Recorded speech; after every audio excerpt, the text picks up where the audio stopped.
Hi,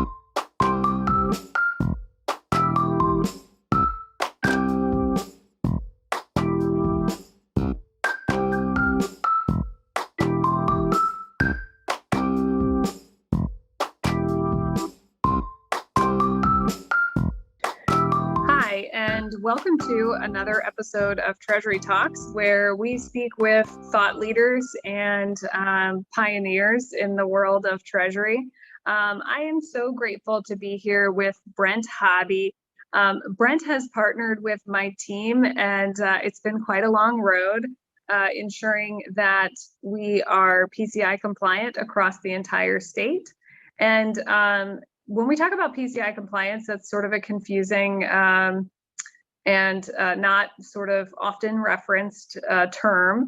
So Brent, I would love it if you could give us a quick introduction on how you became an expert in this field and what we mean when we talk about PCI compliance. Sure, and start by thank you for inviting me. It's a privilege. So I've been in IT security for over 35 years. I got a computer science degree in college back when it was an electrical engineering degree. My other degree is classical studies, so Greek and Latin. But I needed to pay the air conditioning bill, so that's why I went into IT. As I kind of developed through that process and became a team leader and then a director and so forth. These things called firewalls came out, and I was running the network at the time, and so I got that. And as I was running that, we had the company I was working for had what I believe is probably still the largest in terms of numbers of affected people, the largest data breach in history. So it was 1.3 billion people. So basically all of North America and Western Europe. And coming out of that, going into that, hardly anybody had dedicated security teams. Coming out of that, the company said, we need a security team. And so I got assigned building that. And then of course that transitioned into, we needed to build a compliance operation and so I just kept going into that. And so it was an accident. I didn't decide to do things. The opportunities came along.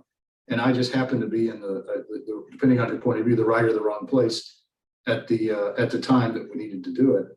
And then during the last recession, things be what they were.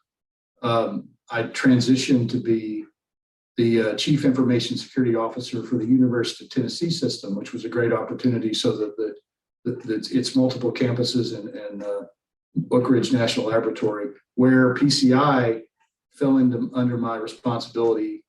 From the compliance perspective, and that's when I started being responsible for it. So it was really an accident. And then when I left Tennessee, I took this job with CampusGuard as information security consultant to help other folks hopefully not make the same mistakes I've made along the way. Delaware, the state, it's always a challenge. We do something this big and this complex. To do a whole state, because I think it's everything from state parks to courts to license plates, the whole shebang.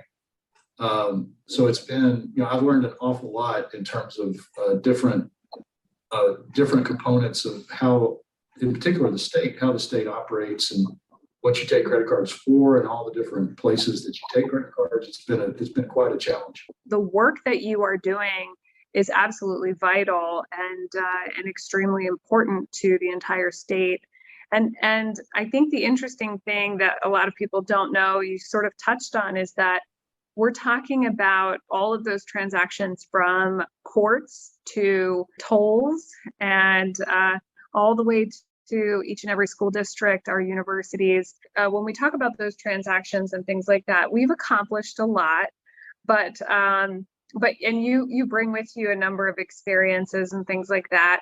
I'd love it if you could talk about maybe the ways in which we had to pivot during COVID.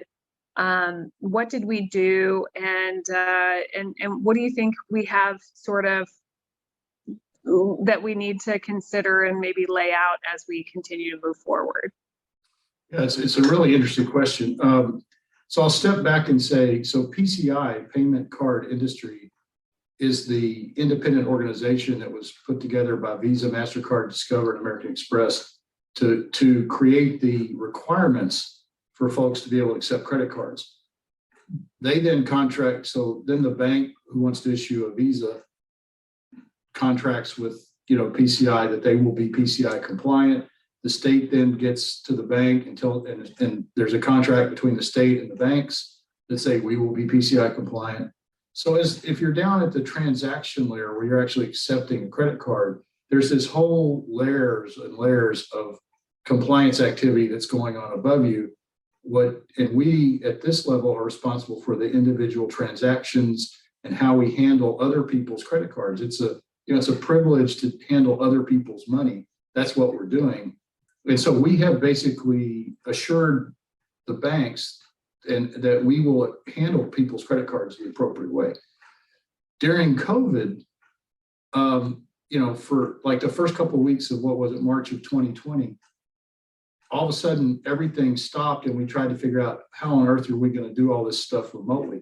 So we all made decisions from a business perspective, like, oh, this has got to now be done with remote access. There wasn't a lot of thought, and honestly, we didn't have time to give a lot of thought to how, what are the compliance implications of that? The rules didn't change, right? We just started doing it differently. So now we're a couple of years into it. We're coming out of COVID. A lot of those changes that we put in place, we've gotten better at those changes. I mean, desktop video, for example, has gotten immensely better in the last couple of years. Every agency can now do remote access on a level that was not possible at the beginning of COVID. So we've made a lot of technical progress. But now we're coming out. So operationally, we need to think about those compromises that we made at the beginning. If we're still doing that, it's not really 2 years later, it's not really, you can't really call it an emergency situation or a risk decision that we made to keep business going. That's now our normal business practice. So it's now time, and we're doing this as we talk to different agencies. We're sort of saying, like, what did you do during COVID? Are you still doing that?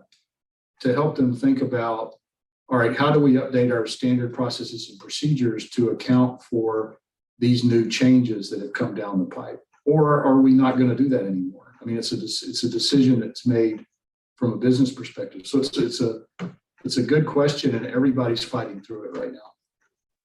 Yeah, and I think that, as you said, there are going to be some things, some ways in which we've pivoted and changed and modified our daily practice that may become a standard operational procedure, right? But there may be others that sort of revert back. Do you think that when we have these moments where we're making these quick decisions, as you said, if I were to sort of look back at March 2020, would you say that that is when there was potential to open up a potential risk? I think for the most part, we had a good advantage in that the people that we sent home to do things remotely already knew how to operate. So they already knew what the rules were. They were already being careful. They were already taking care of folks' stuff. Yes, we introduced some technical risk, but we were still being careful. So I think there's additional risk. I think now we are back to evaluating the technical risk that we introduced. And we're finding in some cases as we go through that, some of these things can be controlled with just operational, like, can we simply transfer the phone call somewhere and that solves the problem? They're not necessarily all big ticket technical problems that need to get worked out. Some of it's just the way we do things. You make a good point in the importance of due diligence and sort of starting early rather than waiting for the catastrophe or that sort of thing. But speaking of catastrophes, can you talk a little bit, because you have quite a lot of experience in this area. Can you talk a little bit about maybe like the scariest environment that you've ever been in, or can you give us some, interesting stories? Certainly not about Delaware, I'm sure, but No, I wouldn't do that to you. I was at a customer site, and and they were running a major multi-site regional pharmacy. And so I just started asking the usual questions like, well, how are you doing this? Where are the card? How do you get the? And I find out that they're taking payments via email. Their things are coming in. They're scanning it and storing it in the cloud. They're doing all this, and I'm just like, oh my God. Were for historical purposes, they were transcribing it into Excel spreadsheets and storing it, up on the cloud, and all that's going on in multiple locations and multiple service providers.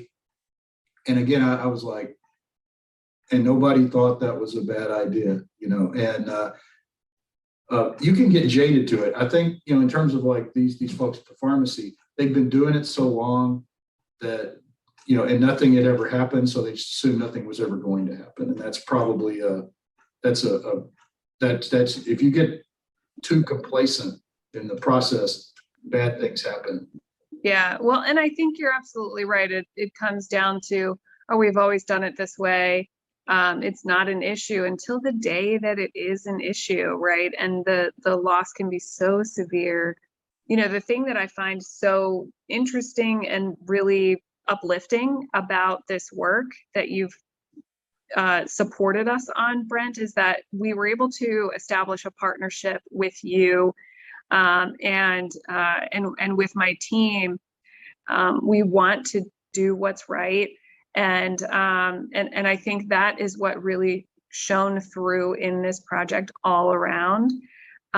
So I have to give you a lot of kudos in helping us get it done and helping Delaware to be much more secure, and for helping us to continue, because it doesn't stop, with just one Band-Aid, right?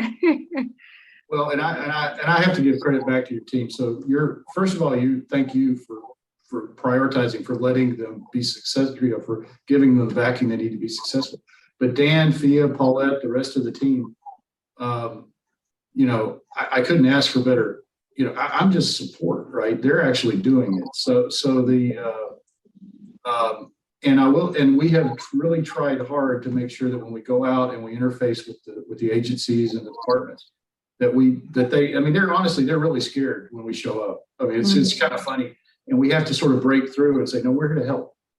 We really are. I know it's a cliche, like I'm from the government, we're here to help, but we actually are doing our best to go in and say, no, we're here to help. And so how can we help? And yeah, there's some requirements, but we're going to help you with those requirements. And so that's been great. So it's an outstanding team, and I couldn't ask for better helpers. And we've made an awful lot of progress in the past, say, 18 months to 2 years we now have PCI policies. The website's been updated. We've got templates for the merchants to start with, so that they don't have to start documenting everything from scratch. We've got standard solutions that will work, ready to roll. They'll work for probably 80% of the state, in terms of, and we're already engaged with the rest of them for where there has to be custom solutions put in place. So there've been a lot of progress, and for the most part, everybody in the state's been receptive once we've kind of gotten past we're not here to audit you, kind of the fear factor. So it's been wonderful. Well, Brent, I just, again, want to thank you for the great work that you've been doing with my team and the way in which this truly has been a partnership.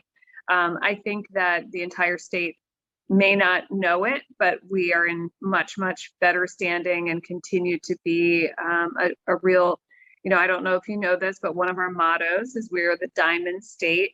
Oh. And I think in general, Delaware does shine as a real diamond, particularly when we're talking about our payment structures and the security behind it. So thank you so much. No, and I appreciate the opportunity.